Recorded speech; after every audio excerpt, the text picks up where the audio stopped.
ಇಲ್ಲಿರುವಂತ 150 ಅಂಗಡಿಗಳಲ್ಲಿ 105 ಅಂಗಡಿಗಳ ಹತ್ರ ಪಾಪ ಲೈಸೆನ್ಸ್ಗಳಿದೆ. ಇಲ್ಲಿರುವಂತ ಅಂಗಡಿಗಳಿಗೆ ಒಂದೇ ಒಂದು ಅಂಗಡಿಗಳಿಗೆ ಅವ್ರು ನೋಟಿಸ್ ಕೊಟ್ಟಿಲ್ಲ. ನೋಡಿ ಡಾಕ್ಯುಮೆಂಟ್ ನೋಡಿ, ಒರಿಜಿನಲ್ ಇದೆ. ಇದಕ್ಕೆ ಡೂಪ್ಲಿಕೇಟ್ ಹೇಳಿದ್ರೆ ಯಾರು ಕೊಟ್ಟಿರೋದು ನಾವು ಬರ್ಕೊಳ್ಳೋಕೆ ಆಗುತ್ತಾ? ಇದು ಕೊಟ್ಟಿರುವಂತಹ ಲೈಸೆನ್ಸ್, ಪ್ರತಿ ತಿಂಗಳು ಕಟ್ತಾ ಇರುವಂತಹ ಬಾಡಿಗೆಗಳು, ಬಾಡಿಗೆ ರೆಸಿಪ್ಟ್. ಮಾರ್ಕೆಟ್ ಫುಟ್ಪಾತ್ ಇರುವ ಕಾರ್ಯಾಚರಣೆ ವೇಳೆ ಲೈಸೆನ್ಸ್ ಇರುವ ಅಂಗಡಿಗಳನ್ನ ಸಮೇತ ತೆರವುಗೊಳಿಸ್ತಾ ಇರ್ತಕ್ಕಂಥದ್ದು. ಇವಾಗ ನಮ್ಮ ಜೊತೆ ಇವಾಗ ವ್ಯಾಪಾರಿಗಳು ಮತ್ತು ಲಾಯರ್ಗಳಿದ್ದಾರೆ, ಸೊ ಅವ್ರ ಹತ್ರ ಮಾತಾಡ್ತಾ ಹೋಗ್ತೀನಿ. ಸರ್, ಏನ್ ಸರ್ ಈ ಸಮಸ್ಯೆ? ಸರ್ ನೋಡಿ ಸರ್, ಇಲ್ಲಿ ಒತ್ತುವರಿ ಯಾರಾದ್ರೂ ಮಾಡಿದ್ರೆ ಅವ್ರಿಗೆ ನಾವು ಸಪೋರ್ಟ್ ಮಾಡ್ತೀವಿ. ಇವಾಗ 1982 ಅಲ್ಲಿ ಒಂದು ಲೈಸೆನ್ಸ್ ಕೊಡ್ತಾರೆ ಸಿಟಿ ಕಾರ್ಪೊರೇಷನ್ ಅವರು. ಏನಂತ ಅಂದ್ರೆ ಅಂಗಡಿ ಇಟ್ಕೊಂಡು ನೀವು ವ್ಯಾಪಾರ ಮಾಡಿ ಅಂತ 300 ರೂಪಾಯಿ ಕಟ್ಟಿದ್ದಾರೆ. ಪ್ರತಿ ತಿಂಗಳು ಅದಕ್ಕೆ ಬಾಡಿಗೆ ಕಟ್ಕೊಂಡು ಹೋಗ್ತಾ ಇರ್ತೀವಿ. ಇಲ್ಲೊಂದು ಅಕ್ನಾಲಜ್ಮೆಂಟ್ ತೋರಿಸ್ತೀನಿ ನಿಮಗೆ. ಇದು ಕೊಟ್ಟಿರುವಂಥದ್ದು ಯಾರಂದ್ರೆ ಸಿಟಿ ಕಾರ್ಪೊರೇಷನ್ ಅವರೇ ಕೊಟ್ಟಿರೋದು. ಈ ಅಕ್ನಾಲಜ್ಮೆಂಟ್ ಎಂಡಾಸ್ಮೆಂಟ್ ಅಲ್ಲಿ ಏನು ಬರೆದಿದ್ದಾರೆ, draft agreement is available with assistant commissioner administration office of the commissioner Bangalore city corporation ಅಂತ. ಯಾವ ಡೇಟಲ್ಲಿ? 1982 ಅಲ್ಲಿ. ಇದಾದ ನಂತರ 1994 ಅಲ್ಲಿ ಸುಪ್ರೀಂ ಕೋರ್ಟ್ ಹೋಗ್ತಾರೆ. ಸುಪ್ರೀಂ ಕೋರ್ಟಲ್ಲಿ ಇದೇ ಕಾರ್ಪೊರೇಷನ್ ಸುಪ್ರೀಂ ಕೋರ್ಟಲ್ಲಿ ಏನು ಹೇಳುತ್ತೆ ಅಂದರೆ, ನಾವು ಇಲ್ಲಿರುವಂಥ ಯಾವುದೇ ಒಂದು ಮಳಿಗೆಗಳನ್ನ ನಾವು ಟಚ್ ಮಾಡಲ್ಲ. 5 ವರ್ಷ ನಾವು ಇದಕ್ಕೆ ಟೈಮ್ ಕೊಡ್ತೀವಿ. 5 ವರ್ಷ ಆದ ನಂತರ ನಾವು ಅಪ್ರೋಪ್ರಿಯೇಟ್ ಕೋರ್ಟಿಗೆ ಹೋಗ್ಬಿಟ್ಟು ಅಲ್ಲಿಂದ ಪರ್ಮಿಷನ್ ತಗೊಳ್ಳಿ ಇವ್ರುಗಳಿಗೆ ಚಿಕ್ಕ ಲಾಲ್ಬಾಗ್ ಹತ್ರ ಮಳಿಗೆಗಳನ್ನ ಕೊಟ್ಬಿಟ್ಟು ಆಮೇಲೆ ಇಲ್ಲಿ ನಾವು ಒತ್ತುವರಿ ಮಾಡ್ತೀವಿ ಅಂತ ಹೇಳ್ತಾರೆ. ನೀವು ಒತ್ತುವರಿ ಇರೋದನ್ನ ನಾವು ಯಾರು ಅಪೋಸ್ ಮಾಡ್ತಾ ಇಲ್ಲ. ಒತ್ತುವರಿ ಇದ್ರೆ ಒತ್ತುವರಿ ಮಾಡಿ, ನಮಗೆ ಮತ್ತೆ ಲೈಸೆನ್ಸ್ ಯಾಕೆ ಕೊಟ್ಟಿದ್ದು? ಇವಾಗ DC ಹೇಳ್ತಾರೆ ಇದು ಫೋರ್ಜ್ಡ್ ಲೈಸೆನ್ಸು ಅಂತ. ಫೋರ್ಜ್ ಲೈಸೆನ್ಸ್ ಇದ್ರೆ 1982 ಇಂದ ಹಿಡಿದು ಇವತ್ತವರೆಗೂ ಯಾಕೆ ನಮ್ಮಲ್ಲಿ ಕ್ರಿಮಿನಲ್ ಕೇಸ್ ಹಾಕಿಲ್ಲ? ಇಲ್ಲಿರುವಂಥ 150 ಅಂಗಡಿಗಳಲ್ಲಿ 105 ಅಂಗಡಿಗಳ ಹತ್ರ ಪಾಪ ಲೈಸೆನ್ಸ್ಗಳಿದೆ. ಅವರು ಬಾಡಿಗೆಗಳು ಗೌರ್ಮೆಂಟ್ ಕಟ್ಟಿದ್ದಾರೆ. ಸಿಟಿ ಕಾರ್ಪೊರೇಷನ್ ಬಾಡಿಗೆಗಳು ಕೊಟ್ಟಿದ್ದಾರೆ. ಸುಪ್ರೀಂ ಕೋರ್ಟಲ್ಲಿ ಕೇಸಲ್ಲಿ ಬಂದ್ಬಿಟ್ಟು ಇವರೇ ಅಫಿಡವಿಟ್ ಹಾಕ್ಬಿಟ್ಟು ನಾವು ಇಲ್ಲಿ ಯಾರಿಗೂ ಒತ್ತುವರಿ ಮಾಡಲ್ಲ, ಇಲ್ಲಿರುವಂಥ ಯಾವುದೇ ಲೈಸೆನ್ಸ್ ಅಂಗಡಿಗಳಿಗೆ ನಾವು ಟಚ್ ಮಾಡಲ್ಲ ಅಂತ ಓಪನ್ ಆಗಿ ಅಫಿಡವಿಟ್ ಹಾಕ್ತಾರೆ. ಅದಾದ ನಂತರ ಇವಾಗ ಬಂದಿದ್ದಕ್ಕೆ ಇದೆಲ್ಲ ಒತ್ತುವರಿ ಮಾಡಿರೋದು ಅಂತ. ಒತ್ತುವರಿ ಇದ್ರೆ ಒತ್ತುವರಿಗೆ ಬೇಕಾಗಿರುವಂಥ ಲೀಗಲ್ ಪ್ರೊಸೀಡಿಂಗ್ಸ್ ಏನಿದೆ ಅದನ್ನ due process of law follow ಮಾಡಿ. ಯಾಕೆ ಫಾಲೋ ಮಾಡಲಿಲ್ಲ? ಇಲ್ಲಿರುವಂಥ ಅಂಗಡಿಗಳಿಗೆ ಒಂದೇ ಒಂದು ಅಂಗಡಿಗಳಿಗೆ ಅವ್ರು ನೋಟಿಸ್ ಕೊಟ್ಟಿಲ್ಲ. ಇವಾಗ ಅಂಗಡಿಗಳು ನೋಟಿಸ್ ಕೊಟ್ಟಿಲ್ಲ ಅಂತ ಕೇಳಿದ ತಕ್ಷಣ ಒಂದೇ ಮಾತು, ಇಲ್ಲಿ ಎನ್ಕ್ರೋಚ್ಮೆಂಟ್ ಮಾಡಿದ್ದಾರೆ. ಎನ್ಕ್ರೋಚ್ಮೆಂಟ್ ಮಾಡಿದರೆ ನೀವು ಅದಕ್ಕೆ ಹೊಡೆದಾಕಿ ನಾವು ಅದಕ್ಕೆ ಸಪೋರ್ಟ್ ಮಾಡ್ತೀವಿ. ಲೈಸೆನ್ಸ್ ನೀವೇ ಕೊಟ್ಬಿಟ್ಟು ಎನ್ಕ್ರೋಚ್ಮೆಂಟ್ ಮಾಡಿದ್ದೀರಾ ಅಂತ ಇದು ಎಷ್ಟು ನ್ಯಾಯಯುತ ಎಷ್ಟಿದೆ? ಈ ಪ್ರಜಾಪ್ರಭುತ್ವದಲ್ಲಿ ಪ್ರಶ್ನೆ ಕೇಳುವ ಹಕ್ಕು ಪ್ರತಿಯೊಬ್ಬರಿಗಿದೆ. ಈ ಪ್ರಜಾಪ್ರಭುತ್ವದಲ್ಲಿ ನಮ್ಮ ಬಿಸ್ನೆಸ್ ಮಾಡೋಕ್ಕೆ ನಮಗೆ ಕಾನೂನಾತ್ಮಕವಾಗಿ ಕಾನೂನಾತ್ಮಕವಾಗಿ ಸಂವಿಧಾನವಾಗಿ ನಮಗೆ ಹಕ್ಕು ಕೊಡುತ್ತೆ. ಈ ಹಕ್ಕನ್ನು ಉಲ್ಲೇಖ ಮಾಡ್ತಿರುವಂಥ ಈ ಕಾಂಗ್ರೆಸ್ ಸರ್ಕಾರ ಈ ಒಂದಲ್ಲ ಒಂದಿನ ನೆಲ ಕಚ್ಚುತ್ತೆ ಅಂತ ನಮಗೊಂದು ಇದು. ಇಲ್ಲಿರುವಂಥ ಎಲ್ಲ ಎಷ್ಟು ಜನ ಪಾಪ ಡೈಲಿ ಲೇಬರ್ಸ್ಗಳಿದ್ದಾರೆ, ಒಂದು 100-200 ರೂಪಾಯಿ ದುಡ್ಕೊಂಡು ಮನೆಗೆ ಹೋಗಿ ಅವ್ರವ್ರ ಜೀವನ ನಡೆಸ್ಕೊಂಡು ಹೋಗ್ತಿದಾರಲ್ಲ, ಅವ್ರ ಹೊಟ್ಟೆಗೆ ಹೊಡೆದಿರುವಂಥ ಈ ಸರ್ಕಾರ, ಅವ್ರ ಹೊಟ್ಟೆ ಹೊಡೆದಿರುವಂಥ ಅಧಿಕಾರಿಗಳು, ಭ್ರಷ್ಟ ಅಧಿಕಾರಿಗಳು, ಇವ್ರಿಗೆ ಹೊಟ್ಟೆಗೆ ಹೊಡೆದಿರುವಂಥ GBAಗಳು ಒಂದಲ್ಲ ಒಂದಿನ ನೆಲ ಕಚ್ಚುತ್ತಾರೆ. ಇವಾಗ ಲೈಸೆನ್ಸ್ಗಳನ್ನ ಕೊಟ್ಬಿಟ್ಟು ನೀವು ಮನೆಗೆ ಇದೆಲ್ಲ ಒಂದೇ ಸಲ ಕಾಳಿ ಮಾಡಿ ಇಲ್ಲ ಅಂದ್ರೆ ನಾವು ಹೊಡೆದಾಕ್ತೀವಿ ಅಂತ ಹೇಳ್ತಿರೋದು ಇದು ಇಲ್ಲಿಗಲ್ ಅಂತ ನಾನು ಓಪನ್ ಆಗಿ ಡಿಕ್ಲೇರ್ ಮಾಡ್ತೀನಿ. ಮುಂದಿನ ನಿರ್ಧಾರ ಏನು ಅಂತ ಸರ್, ನಾವು ನಮಗೆ ಲೈಸೆನ್ಸ್ ಕೊಟ್ಟಿದ್ದಾರೆ ನೋಡಿ, ಇವರೇ ಓನರು. ಈ ಅಂಗಡಿಗೆ ಲೈಸೆನ್ಸ್ ಕೊಟ್ಟಿದ್ದಾರೆ. ಒರಿಜಿನಲ್ ಲೈಸೆನ್ಸ್ ನಮ್ಮ ಹತ್ರ ಇದೆ. ನಾವು ಪ್ರತಿ ತಿಂಗಳು ಬಾಡಿಗೆ ಕೊಟ್ಟಿರುವಂಥದ್ದು ನಮ್ಮ ಹತ್ರ ಅಕ್ನಾಲಜ್ಮೆಂಟ್ಸ್ಗಳಿದೆ. ಆಲ್ರೆಡಿ ನಾವು ಕೋರ್ಟಲ್ಲಿ ನಾವು WP writ petition already file ಮಾಡಿದ್ದೀವಿ. ಅದು 17ನೇ ತಾರೀಕಿತ್ತು. ಅದಾದ ನಂತರ ಬೇರೆ ಡ್ರಾಫ್ಟ್ ಬಂತು, ಅದು ಏನೇನೋ ನಡೀತು. ಇವಾಗ ಏನಾಗಿದೆ, ಏನಾದರೂ ಇವ್ರುಗಳು ಈ ಥರ ಹೊಡ್ಕೊಂಡು ಹೋದರೆ ಇದು ಡೈರೆಕ್ಟ್ ಕಂಟೆಂಪ್ಟ್ ಆಫ್ ಕೋರ್ಟ್ ಆಗುತ್ತೆ. ಏನಕ್ಕಂದ್ರೆ ಸುಪ್ರೀಂ ಕೋರ್ಟಲ್ಲಿ ಇದೇ ಸಿಟಿ ಕಾರ್ಪೊರೇಷನ್ ಹೇಳಿರೋದು. ಏನು ಹೇಳಿದ್ದಾರೆ, ನಾವು ಇವ್ರುಗಳನ್ನ ಯಾರಿಗೂ ತೆಗಿಯಲ್ಲ, ತೆರವು ಮಾಡಲ್ಲ, until unless we will not file A separate application, until unless will not file separate affidavit ಅಂತ ಅವರೇ ಸುಪ್ರೀಂ ಕೋರ್ಟಲ್ಲಿ ಹೇಳಿರೋದು 1994 ಅಲ್ಲಿ. ಇವಾಗ ಒಂದೇ ಸಲ ಬಂದ್ಬಿಟ್ಟು ನಾವು ಹೊಡೆದಾಕ್ತೀವಿ, ನಾವು ಇದು ಮಾಡ್ತೀವಿ, ನಾವು ಅದು ಮಾಡ್ತೀವಿ ಅಂತ ಹೇಳ್ಬಿಟ್ಟು ಜಸ್ಟ್ ನಿಮ್ಮ ಈಗೋಗಳನ್ನ, ಜಸ್ಟ್ ನಿಮ್ಮ ಅಧಿಕಾರಿಗಳನ್ನ ಒಂದು ಸ್ಯಾಟಿಸ್ಫ್ಯಾಕ್ಷನ್ ಮಾಡೋಕ್ಕೆ, ಒಂದು ಗೌರ್ಮೆಂಟ್ನ ಸ್ಯಾಟಿಸ್ಫ್ಯಾಕ್ಷನ್ ಮಾಡೋಕ್ಕೆ ಈ ಬಡವರು ಹೊಟ್ಟೆ ಮೇಲೆ ಹೊಡಿತಿದಾರಲ್ಲ, ಇದೆಷ್ಟು ಮಟ್ಟಿಗೆ ಸರಿ ಅಂತ ನೀವೇ ಪ್ರಶ್ನೆ ಕೇಳಬೇಕಾಗಿರುತ್ತೆ ಸರ್. ಈ ಮಳಿಗೆಯ ಮಾಲೀಕರಾಗಿರ್ತಕ್ಕಂಥವ್ರು ಇದ್ದಾರೆ, ಸೊ ಅವರನ್ನು ಮಾತಾಡಿಸ್ತಾ ಹೋಗ್ತೀವಿ. ಗುಂಡೂರು ಕೊಟ್ಟಿರೋ ಚೀಫ್ ಮಿನಿಸ್ಟರ್ ಇದಾರಲ್ಲ, ಆ ಟೈಮ್ನಲ್ಲಿ ಬಡವರು ಬಡ್ಕೊಳ್ಳಿ ಅಂತ ಇಲ್ಲಿ ಕೊಟ್ಟಿರೋದು.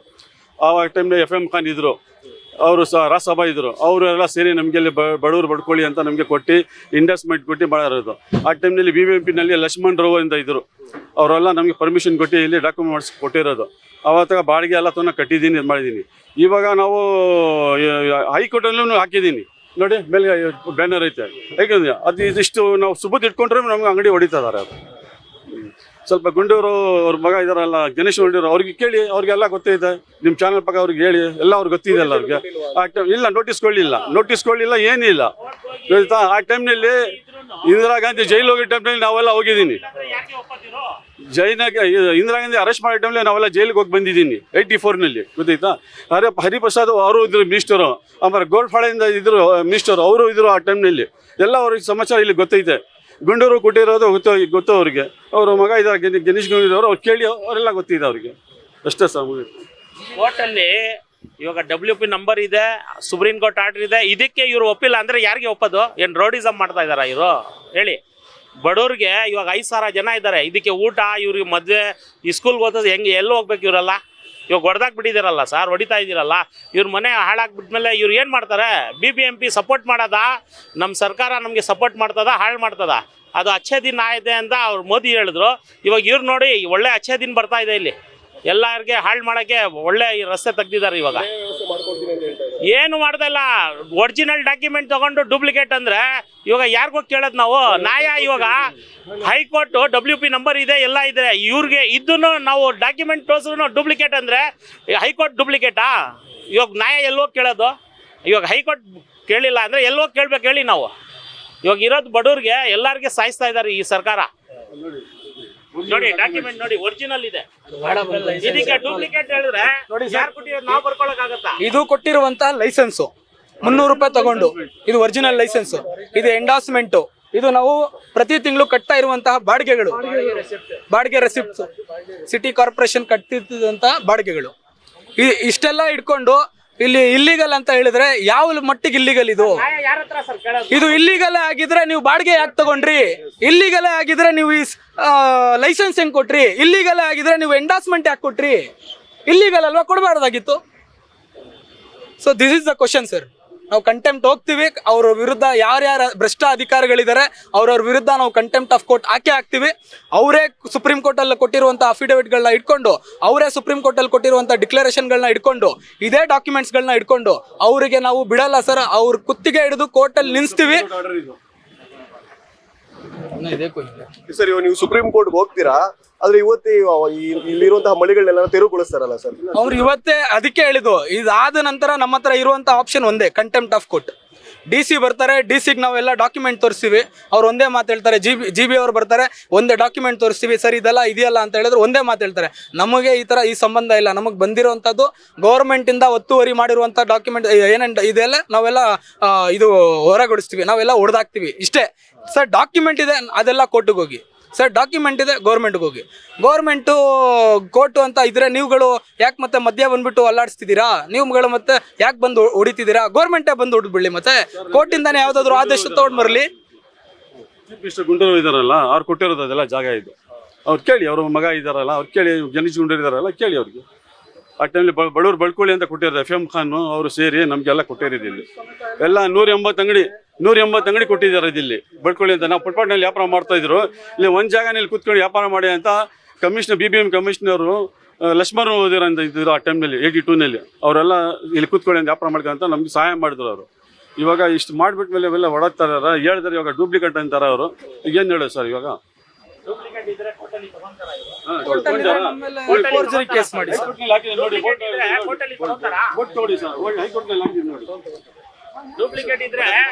ಡೂಪ್ಲಿಕೇಟ್ ಇದ್ರೆ ಕೋರ್ಟಲ್ಲಿ ತಗೊಂತಾರ? ರಿಕಾರ್ಡೇ ತಗೊಳಲ್ಲ, ಅಲ್ಲೇ ಸಸ್ಪೆಂಡ್ ಆಗ್ಬಿಡ್ತದೆ. ಫಸ್ಟೇ ತಗೊಂಡು ಎಲ್ಲ ರಿಕಾರ್ಡ್ ತಗೊಂಡು ನಿಮಗೆ WP ನಂಬರ್ ಕೊಟ್ಟಿರೋದು. ಫಸ್ಟ್ FM ನಂಬರ್ ಕೊಡ್ತಾರೆ, ಆಮೇಲೆ WP ನಂಬರ್ ಕೊಡೋದು. ಕೊಟ್ಟು ಈ ಥರ ಮೋಸ ಮಾಡಿದ್ರೆ ಏನು ಮಾಡೋದು ಹೇಳಿ? ಜನಗೆ ಎಲ್ಲ ಭಾಳ ತೊಂದರೆ ಕೊಡ್ತಾ ಇದ್ದಾರೆ ಇವರು.